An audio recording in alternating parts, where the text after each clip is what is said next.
They found the loafer first, a high-end Italian leather slip-on, size 9, sitting alone in a pile of compost like a tombstone for dignity. About 20 feet away, near the goat pen, lay a clipboard that had been chewed into something resembling modern art, the red ink of a citation bleeding into the dirt.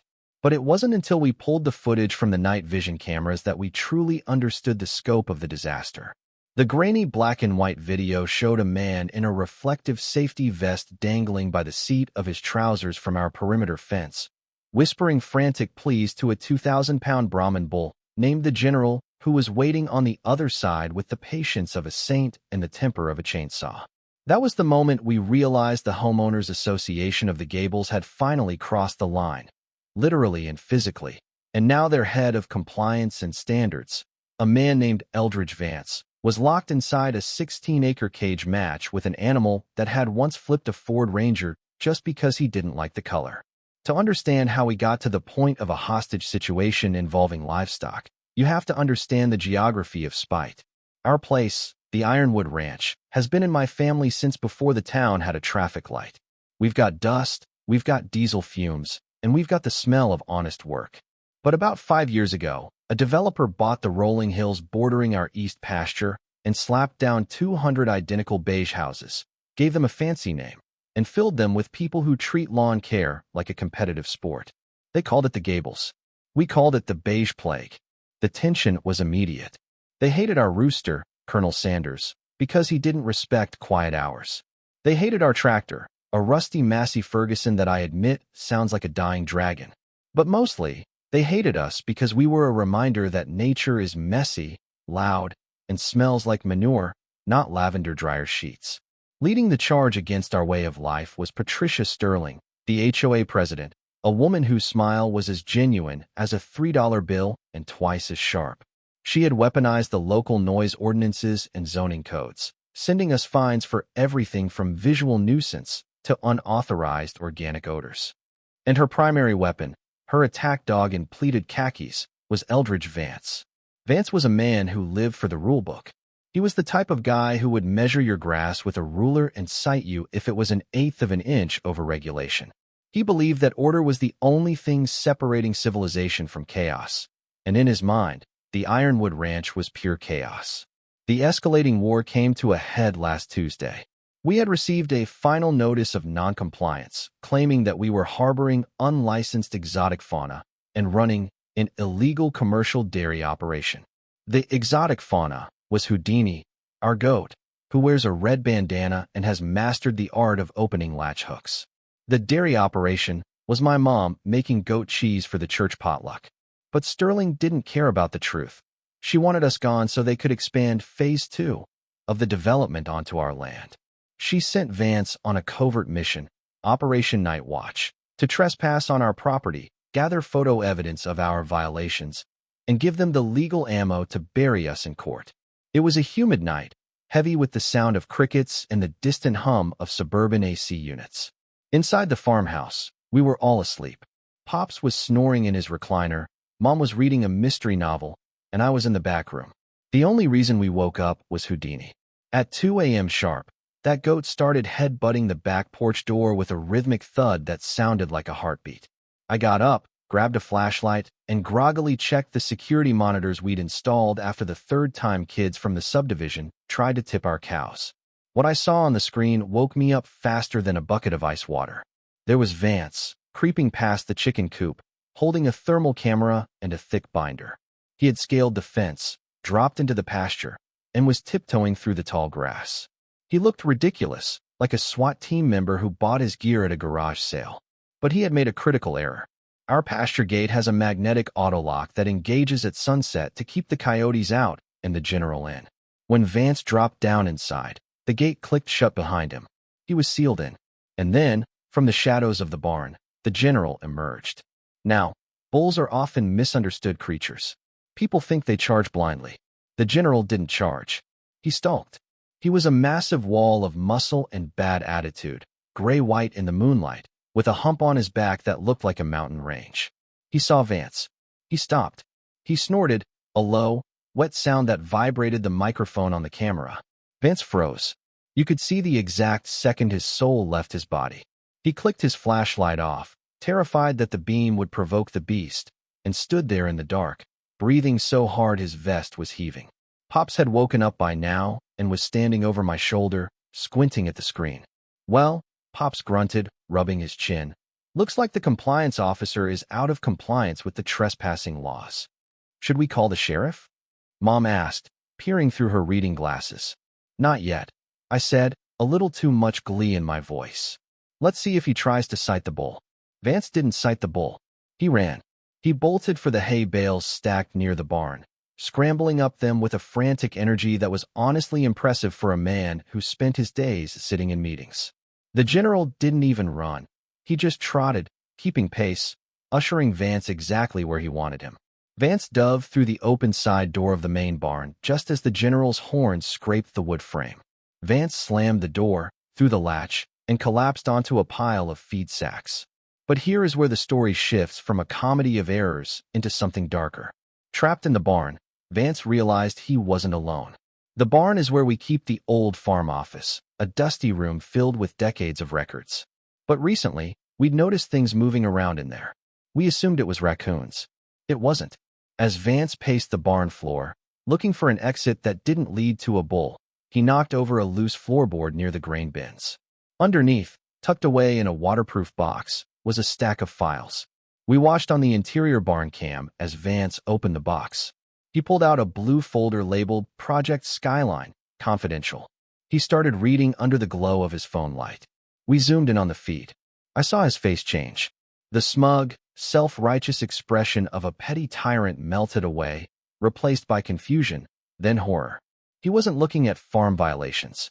He was looking at detailed geological surveys of our land, commissioned by Patricia Sterling's husband's construction firm.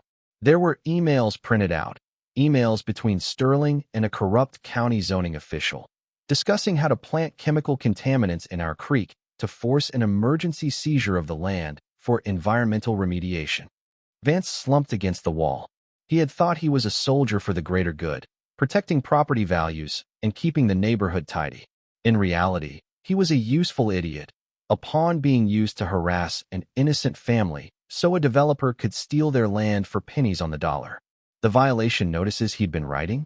They were just noise to distract us while the real knife was being sharpened. At that moment, a black SUV with tinted windows rolled slowly down the public road that runs parallel to our fence line. It was 3 a.m. This wasn't the sheriff. Two men got out.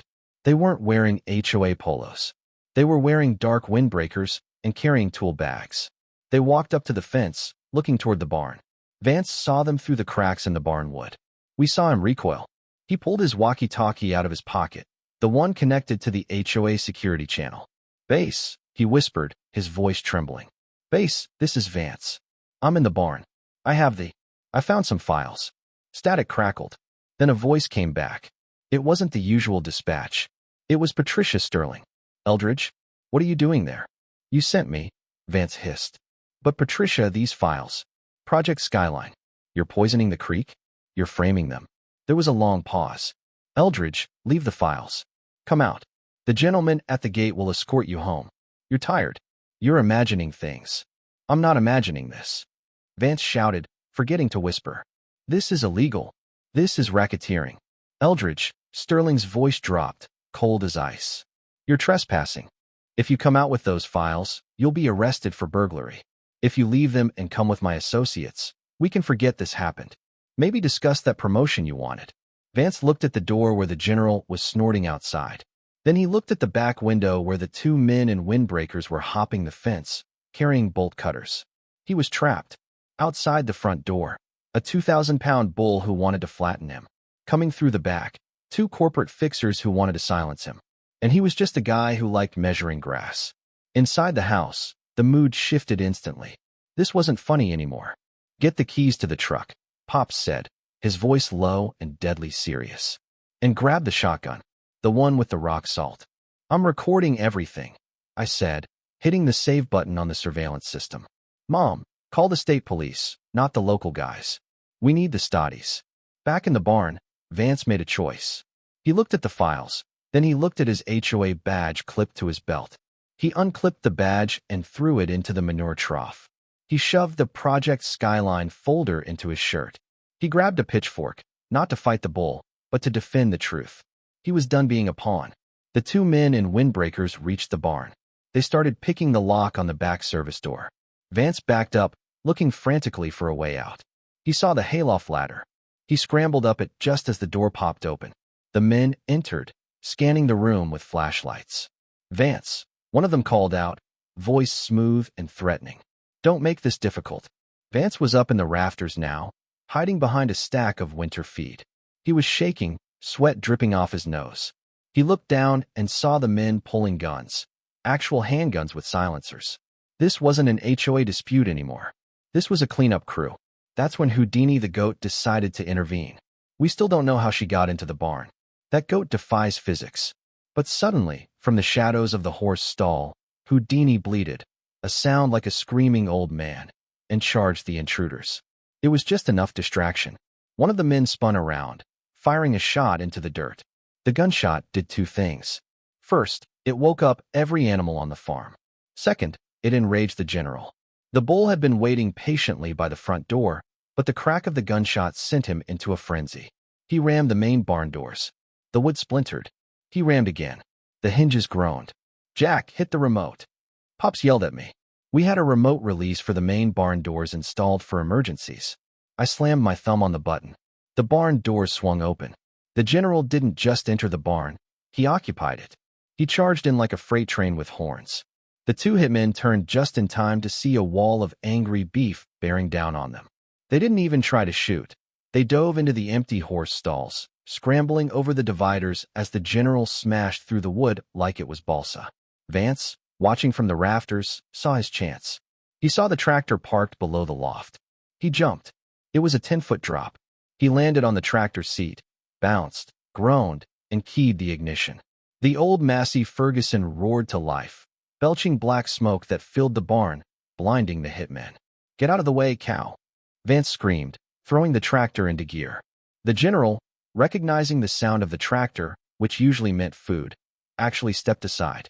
Vance drove that tractor straight through the back wall of the barn, just plowed through the rotting timber, and burst out into the cool night air, clutching the blue folder to his chest like a baby. He drove across the pasture at a top speed of 12 miles per hour, yelling like a maniac. The hitmen stumbled out of the barn, coughing, only to find Pops and me waiting for them. Pops was holding his shotgun, and I was holding a spotlight. "Evening, gentlemen." Pops racked the slide. "You're trespassing. And on this farm, we don't call the cops for trespassers. We call the pigs." The men froze. They looked at the shotgun. They looked at the massive bull stomping behind them. And they looked at each other. They dropped their weapons. Vance didn't stop driving until he reached our front porch. He killed the engine, stumbled off the tractor, walked up to my mother, and handed her the blue folder. He was covered in dust, hay, and manure. His pants were ripped. He had lost a shoe. He looked at me, eyes wide and wild, and said, "My grass is exactly 2 inches high. It's compliant."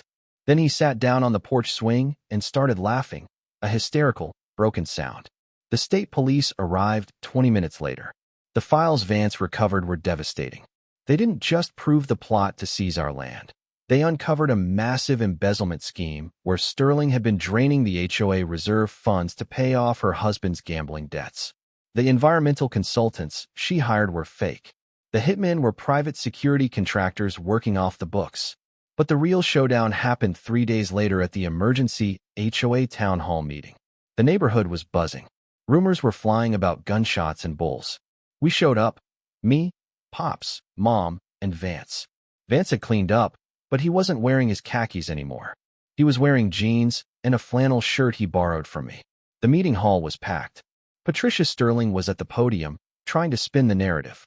The disturbance at the Ironwood Ranch was a result of unstable individuals, she lied, her voice smooth. Mr. Vance suffered a mental breakdown and is no longer with the organization. Vance stood up from the back row. The room went silent. He walked down the center aisle.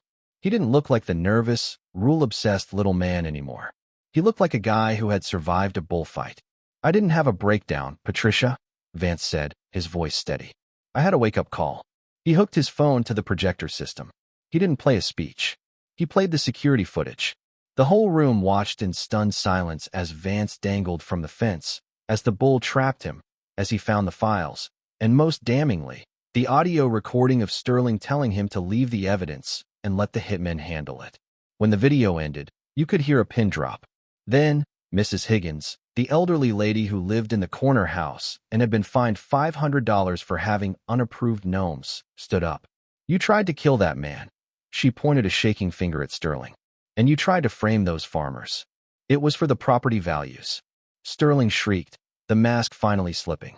"Do you want to live next to a manure pile forever? I was trying to make us rich." "We don't want to be rich," Vance said quietly into the microphone. "We just want to be neighbors." The doors to the hall burst open. We had arranged a little surprise. Pops led the general into the lobby of the community center.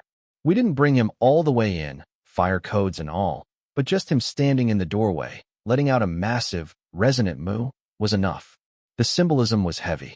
The wild, uncontrollable truth was knocking at the door of their sterile, manicured lie. Sterling was arrested right there on the stage. Racketeering, conspiracy, attempted theft. The whole board was dissolved. In the weeks that followed, the wall between the Gables and the Ironwood Ranch didn't come down physically, but it changed. The new HOA board, led by Mrs. Higgins, voted to designate our farm a heritage partner. They stopped the fines. They even started a program where the suburban families could buy direct produce from us. And Vance, he didn't go back to the suburbs. He lost his house in the legal fallout, but he gained something else.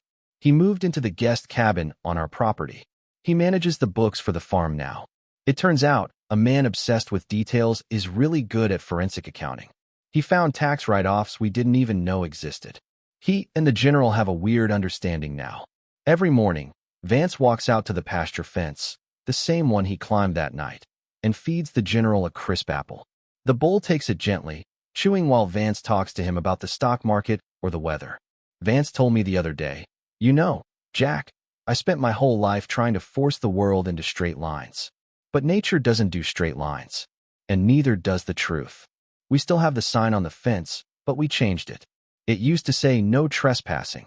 Now it says Ironwood Ranch. Compliance officers will be fed to the bull." It's a joke, mostly, but it makes you wonder, doesn't it? We live in these little boxes, surrounded by rules made by people who care more about power than community. We let them measure our grass and tell us what color to paint our front doors, assuming they have our best interests at heart.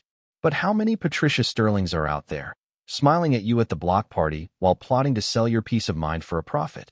And more importantly, when the push comes to shove, who are you?